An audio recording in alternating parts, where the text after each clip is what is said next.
Hey y'all, this is Toya. You tuned in Healthy Talks and Walks with Toya, where we are generational curse breakers that are growing in the uncomfortable. Hey y'all, so real quick, something that I learned for us homeowners, whether you're a new homeowner, been a homeowner, all of that, what I would tell you is check your homeowner's insurance policy.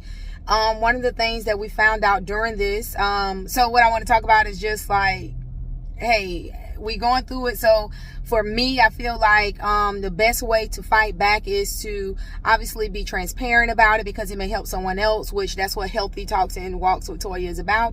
So for homeowners, if you're thinking about getting a home, you've been in a home, check your insurance policy. Find out how much you get on mold damage versus just your regular insurance piece.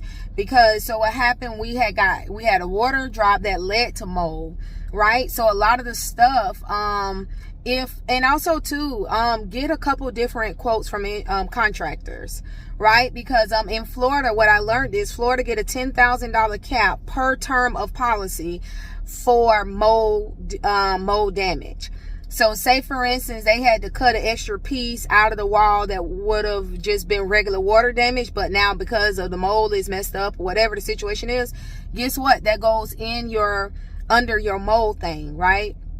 If you had to move your clothes out, like we had to move some of our clothes out, we had to get new mattresses, all of that goes under mold. That didn't go under water. So what happens is, if the contractors are doing things that's under, and they say they had to do it because of the mold, that eats up your mold part.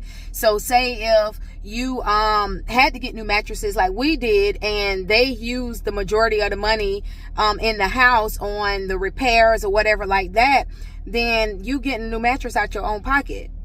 Okay? That's okay if you got all of that, you know what I mean? But then when it's other things, like we had to get storage and move our clothes out, things like that, again, that went under mold. So again, I would tell homeowners something that I learned throughout this process. Make sure you check your policy. If you don't understand it, like most people don't have time to sit around and read a 30-page document or however many pages your homeowner insurance policy is. Even if you do read it, sometimes you don't understand it because you aren't a lawyer, and that kind of stuff is really written for legal people to read and know the ins and outs of. If you have someone that can look it over for you just so you can understand it in plain English terms, I would definitely advise that. The next thing is contractors. Be mindful of your contractors. My supervisor told me get 2 or 3 different quotes. For sure, get 2 or 3 different quotes. That's super important, because contractors will come in, they give you one estimate, then they'll go do another estimate.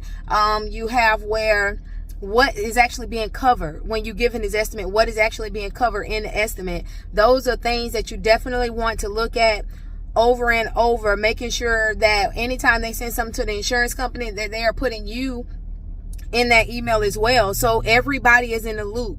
When you're not in the loop, it gives off the thing of shady, right? Like, why wouldn't you keep me in the loop and I'm the one that you're supposed to be representing, right?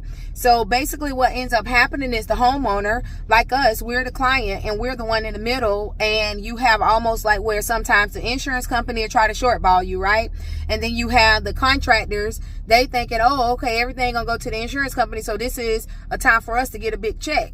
But if the insurance company have people that are reading this policy, and again, if you haven't read it and you don't know what you're entitled to, then they like, hey, we're not paying for that. So then you get stuck with whatever the overage is, unless you choose a different contractor.